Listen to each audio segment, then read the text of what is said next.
Welcome to another berm count, and today I get to show you my first time changing the cassette on a bike, and I've sped it all up to like 4 times speed so that you don't actually have to watch the whole thing.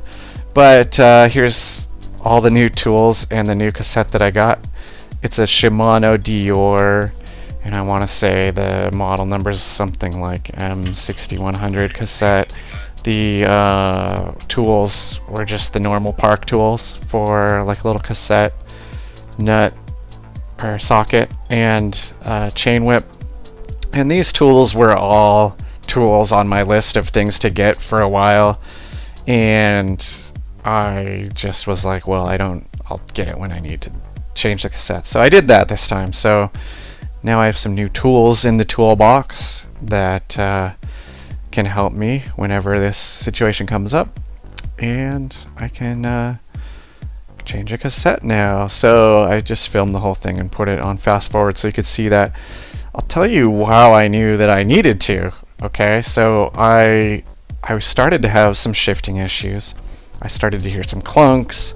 I could shift into like around the middle of the cassette, like 4th and 5th gear, 6th gear. Like if I shifted into one of those, it would like shift fine, and I would get like one more pedal stroke in, and then I'd have like a slip of the chain or like a clunk sound that I would hear after that. So it would like shift, then another pedal or two would go by, and then there was a random clunk.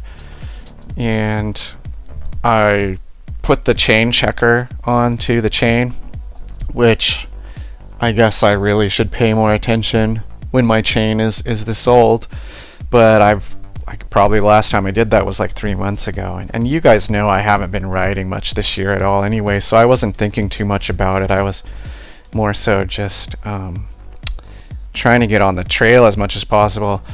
I have been doing very little maintenance besides just keeping the bike clean, right? It's clean so I can ride it again. But anyway, yeah, the chain was worn way past a half, and 0.75 is as far as you want to wear a 12-speed chain. So clearly I had overdone it by quite a bit. And just to see if I had also ruined the cassette, I put only a new chain on. So like before the last ride 2 weeks ago that I went on, I put just a chain on there. And this time I found that the new chain didn't get along with the old cassette, right? Like that's a well-known thing. The cassette's also worn at that point. The old chain was stretched and the cassette was worn to match that old chain. So I still had the same issues. So there you go. Needed to change the cassette. And luckily it was like Memorial Day weekend, so they were having all these sales, and so I got this cassette for only $80. I had about 600 miles on there, which I suppose I could have gone longer if it's not like I take the best care of this stuff.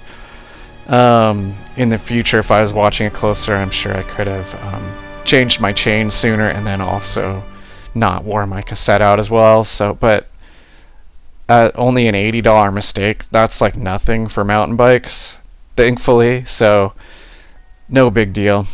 Here you can see that the hardest part of putting this cassette, the new cassette on, was getting the last couple gears to all mesh together. They're keyed in a very specific way, and they like microspline on there. And when I first tried it, didn't even realize that I had it a little off, a little uneven. But here I got it all on, and finally, and it was so nice. I was so happy. You can see I got it all there, and I'm happy.